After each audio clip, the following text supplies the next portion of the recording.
Terus yang lain gimana? Udah, mulai. Nah, udah di record. Udah. Ya, assalamualaikum warahmatullahi wabarakatuh. Kita dari kelompok ya yang beranggotakan Adam Yuri, Anjum Ade, Arif, Bilkis, Jahan, Fadila, Lutfia, Muhammad Nazir, dan yang terakhir Rafiul Haq. Next.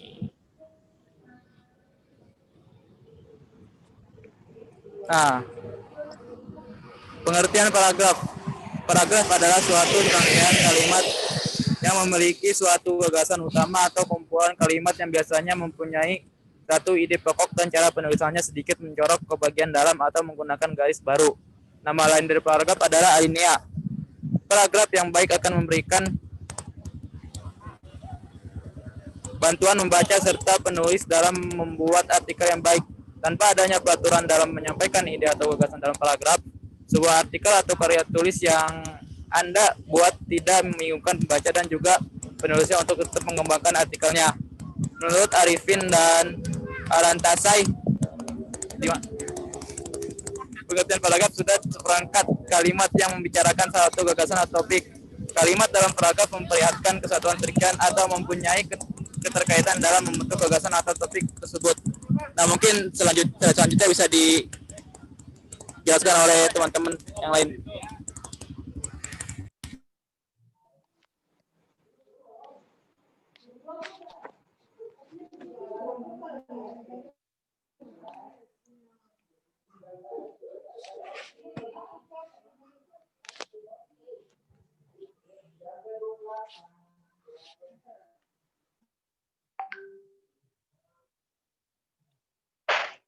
Tujuan paragraf itu ada 3. Yang pertama, membedakan penulisan dalam merinci ide pokok.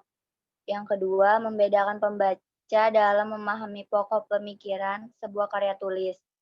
Yang ketiga, memberikan perhentian yang formal sehingga pembaca dapat beristirahat.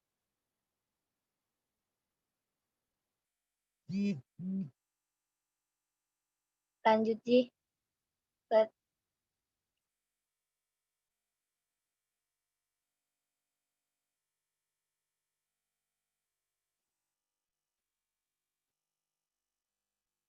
Fungsi paragraf itu ada 7. Yang pertama, mempermudah pengorganisasian gagasan bagi penulis dan memudahkan pemahaman bagi pembacanya. 2. Mengekspresikan gagasan dalam bentuk tulisan dengan memberikan suatu bentuk pemikiran dan perasaan dengan serangkai kalimat yang tersusun secara logis dalam suatu kesatuan. Yang ketiga, menandai suatu peralihan atau pergantian gagasan baru bagi karangan yang terdiri dari beberapa paragraf. Ganti paragraf berarti ganti pemikiran juga. 4. Memudahkan dalam pengendalian variabel, terutama karangan yang terdiri dari beberapa variabel.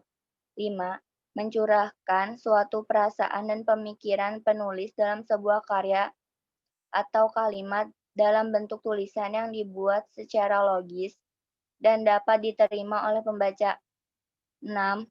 Paragraf dapat membantu pembaca untuk memahami segala sesuatu mengenai isi dan topik dalam sebuah tulisan. 7. Memudahkan penulis untuk menyusun ide-ide tentang tulisan yang akan dibuatnya.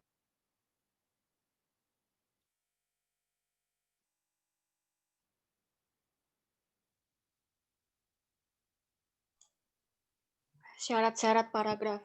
Adapun syarat dari paragraf yakni harus mempunyai syarat-syarat sebagai berikut. 1. Kesatuan atau unity. Yang dimaksud kesatuan yakni suatu paragraf harus dibangun dengan satu pikiran yang jelas. Satu pikiran tersebut diuraikan ke dalam bentuk pikiran pokok dan beberapa pikiran jelas. Hubungan pikiran yang satu dengan pikiran lainnya menandakan bahwa paragraf tersebut sudah mempunyai kesatuan. Kedua, kepaduan atau koherensi. Kepaduan terwujud dari hubungan kompak antar kalimat bentuk paragraf, Kepaduan yang baik terjadi jika hubungan timbal balik antar kalimat wajar dan mudah dipahami. Ada beberapa cara supaya paragraf mempunyai kepaduan yang kompak, yakni dengan memakai kata ganti, kata penghubung, serta perinci dan urutan perikiran. Ketiga, kelengkapan. Suatu paragraf dikatakan lengkap jika berisi kalimat-kalimat penjelas yang cukup untuk menunjang kalimat pokok.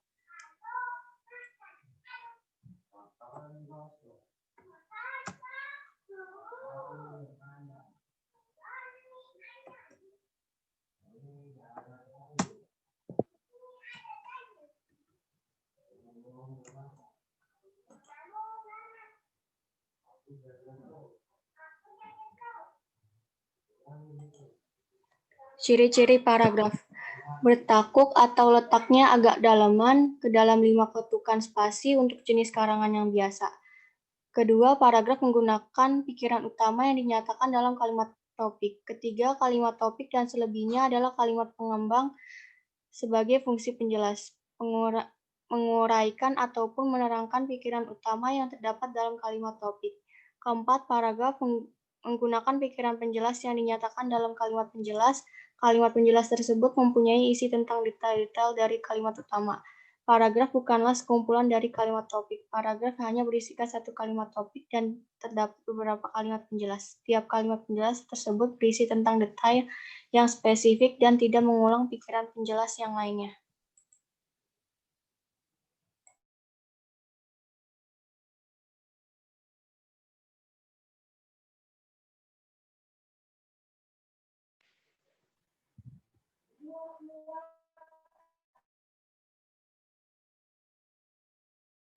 Lanjut Lutfia. Unsur-unsur paragraf. Yang pertama, topik atau gagasan utama. Topik atau gagasan utama yaitu unsur yang paling penting karena unsur inilah yang menjadi jiwa atau isi dari keseluruhan paragraf. Unsur-unsur ini biasanya berupa masalah atau gagasan pengarang yang ingin disampaikan kepada para pembacanya. Yang kedua, kalimat utama. Unsur pembangun paragraf yang kedua adalah kalimat utama. Kalimat ini adalah kalimat yang mengandung suatu gagasan utama yang diletakkan secara tersirat. Kalimat utama adalah sebuah kalimat yang sifatnya umum. Hal ini dikarenakan supaya dapat dikembangkan kembali dengan kalimat-kalimat penjelas. Yang ketiga ada kalimat pendukung. Kalimat pendukung yaitu suatu kalimat yang mengandung gagasan-gagasan penjelas. Kalimat ini mempunyai fungsi untuk menguatkan atau mendukung gagasan-gagasan utama yang ada pada kalimat utama dengan cara memberikan data berupa fakta, contoh, opini, dan lain-lain.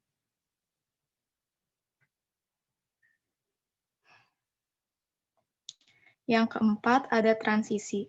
Supaya menjadi sebuah paragraf yang padu, kalimat-kalimat di dalam paragraf disusun dengan menggunakan transisi atau konjungsi.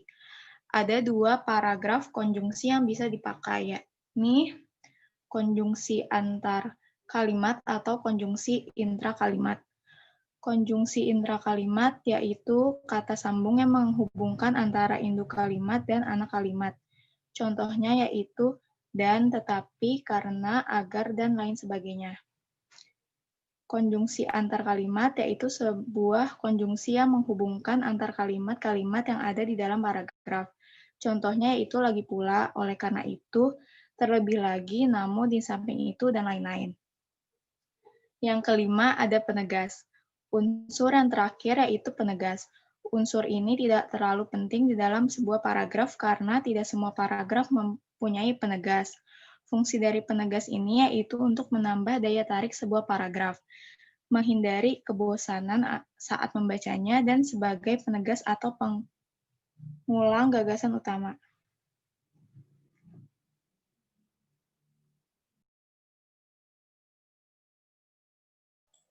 Lanjut, Anju. Nggak ada ya. Struktur paragraf itu ada 7. Yang pertama, paragraf terdiri dari transisi kalimat, kalimat topik, kalimat pengembang, dan kalimat penegas. 2. Paragraf terdiri atas transisi berupa kata, kalimat topik, kalimat pengembang, dan kalimat penegas. 3. Paragraf terdiri atas kalimat topik, kalimat pengembang, dan kalimat penegas. 4.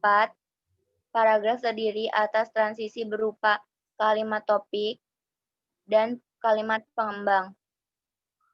5. Paragraf terdiri atas transisi berupa kalimat topik dan kalimat pengembang. 6. Paragraf terdiri atas kalimat topik dan kalimat pengembang. 7. Paragraf terdiri atas kalimat pengembang dan kalimat topik.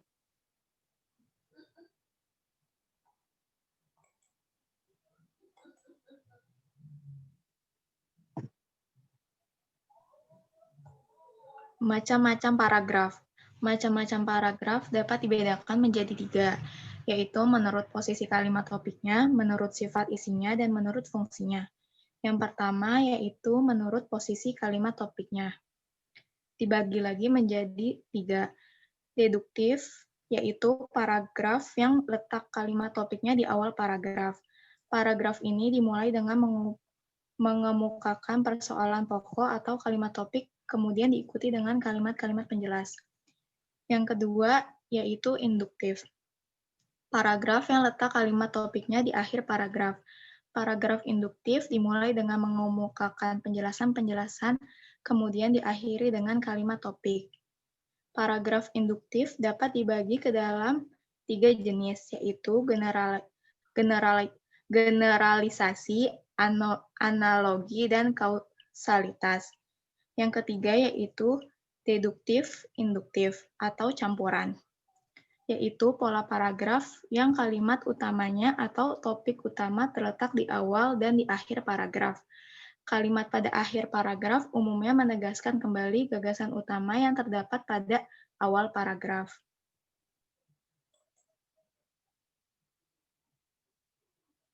Kedua, menurut sifat isinya. A. Paragraf persuasif adalah paragraf atau alinea yang mempromosikan sesuatu dengan cara mempengaruhi atau mengajak. Paragraf persuasi merupakan jenis paragraf yang bertujuan membujuk pembaca agar mau berbuat sesuatu sesuai dengan keinginan penulisnya. B. Paragraf argumentatif merupakan jenis paragraf atau alinea yang membahas dengan bukti-bukti atau alasan yang mendukung. Argumentasi adalah paragraf yang mengemukakan sesuatu pendapat beserta alasannya. Tujuan dari paragraf ini adalah agar pembaca yakin bahwa ide, gagasan, atau pendapat tersebut adalah benar dan terbukti. C. Paragraf narasi adalah paragraf atau alinea yang menggambarkan suatu peristiwa atau keadaan dalam bentuk cerita. Ciri-ciri dari paragraf narasi adalah ada kejadian, ada pelaku, dan ada waktu kejadian. Cerita dalam paragraf narasi ditulis secara runtut dan urut. Paragraf narasi dapat dibedakan menurut jenis ceritanya, yaitu narasi ekspositoris dan narasi sugestif. Narasi ekspositoris adalah narasi yang berisikan rangkaian perbuatan yang disampaikan secara informatif sehingga pembaca mengetahui peristiwa itu secara tepat. Sementara narasi sugestif adalah narasi yang hanya mengisahkan suatu rekaan, khayalan, atau imajinasi pengarang. Yang D. Paragraf deskripsi adalah paragraf yang menggambarkan suatu objek dengan kata-kata yang mampu merangsang indera pembaca. Jenis paragraf ini bertujuan menggambarkan suatu objek sehingga pembaca seakan bisa melihat, mendengar, atau merasa objek yang digambarkan. Objek yang dideskripsikan dapat berupa orang, benda, atau tempat. Paragraf eksposisi adalah paragraf yang bertujuan untuk memaparkan, menjelaskan, menyampaikan informasi, mengajarkan, dan menerangkan suatu topik kepada pembaca. Tujuan dari paragraf ini adalah memberikan informasi sehingga memperluas pengetahuan pembaca. F. Paragraf persuasi adalah suatu paragraf yang berisi ajakan yang mempunyai tujuan supaya pembaca melakukan tindakan. Paragraf persuasi mempunyai alasan-alasan yang kuat disertai dengan data dan fakta. Paragraf ini berusaha meyakinkan pembacanya untuk melakukan dan mempercayai yang ditulis oleh penulis. Paragraf persuasi banyak memakai kata-kata ajakan seperti ayo, mari, dan sebagainya. Biasanya mengutamakan kesepakatan, pendapat, dan menghindari konflik supaya kepercayaan pembacanya tidak hilang. 3. Menurut fungsinya, yang pertama, paragraf pembuka adalah paragraf yang bertujuan mengutarakan sebuah aspek pokok pembicaraan dalam karangan. Yang kedua, paragraf pengembang adalah paragraf yang bertujuan untuk mengembangkan topik atau pokok pembicaraan yang sebelumnya telah dirumuskan dalam paragraf pembuka. Yang terakhir ada paragraf penutup, merupakan paragraf yang berisi kesimpulan dari sebuah karangan. Baik, sekian dari presentasi kami. Lebih dan kurangnya mohon maaf. Wassalamualaikum warahmatullahi wabarakatuh.